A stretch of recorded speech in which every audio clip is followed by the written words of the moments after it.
खतरा परिरहेको ल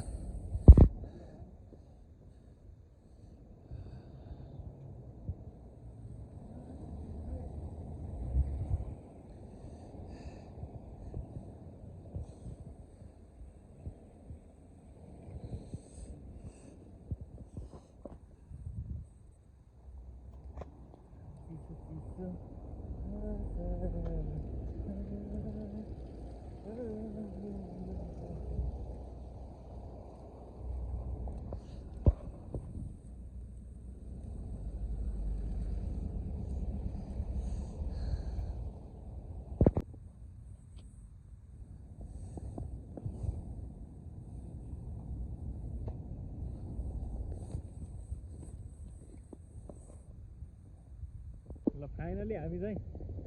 सेक्रेटरीमा हिउँ खेलियो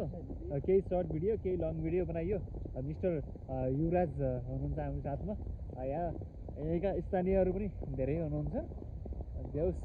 यहाँ यो सेन्टरको परिदृश्य हामी देखिरहेका छौँ यो अहिले सेतमै हिउँ भएको छ त्यहाँ देख्न सक्नुहुन्छ ब्ल्याक टावर यहाँका लगभग प्राय एउटै डिजाइनका घरहरू यसरी टक्र्याक हिँड्न चाहिँ मजा आइरहेको छ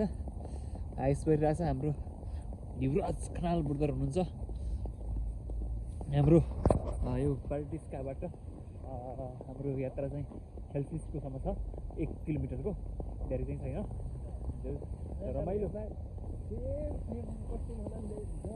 रमाइलो हुनेवाला छ